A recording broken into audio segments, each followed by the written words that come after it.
राज्याचे उपमुख्यमंत्री अजितदादा यांचे निधन झालेले आहे. आपण देखील त्यांचे मंत्रिमंडळात सहकारी होतो. काय अनुभव आहे नेमका आणि काय वाटतं आपल्याला? एक तर काय झालं, आज सकाळमध्ये एक फोन आला, 7:15ला 10:10ला फोन आला. म्हटलं एवढ्या लवकर कसा फोन आला, काय झालं, काय झालं असं पहिले विचारलं. मला असं वाटलं की काही घटना घडली. आणि बरोबर एक एक तासाने तर ही बातमी कळाली की अरे अजितदादा गेले. पहिली तर बातमी अशी होती की लँड झालं, वाचले. ते बातमी नंतर कळली की अरे असं 6 लोकांचा मृत्यू झाला.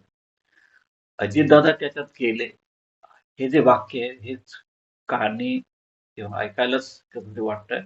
अजितदादा सारखा उमदा नेता, या महाराष्ट्राचा नेता, आणि तो नेता भाजपमध्ये जाऊन सुद्धा शाहू फुलेंना विसरत नाही, बाबासाहेब आंबेडकरांना विसरत नाही किंवा त्या विचारसरणी सोडत नाही. हे या राज्यासाठी, देशासाठी खूप महत्वाचं आहे. भाजप बरोबर राहून सुद्धा विचारसरणी ठेवणं आणि त्याच्यावर कारभार करणं. मी तर त्याच्यावर काम केलेलं आहे.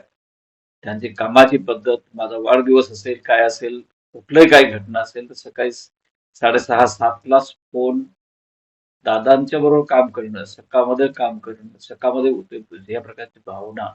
आणि नेमकं मला आज त्या फोनवरनं वाटलं की काही वाईट घटना घडलेली आहे आणि ती घटना आज घडली. त्याला निसर्ग काहीतरी कुठेतरी आपल्याला हे सांगतोय की काय, असं वाटलं मला.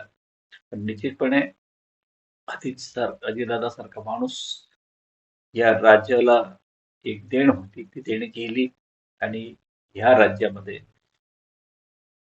एक वेगळ्या प्रकारचं नेतृत्व, मोठे शरद पवार साहेब एक विचारसरणी असलेले आणि राजकारणात असलेले बुजुर्ग नेते आहेत, त्यांच्या फॅमिलीमधला एक उमदा माणूस आणि राज्याचा एक नेता हे आपल्याला निघून गेलाय.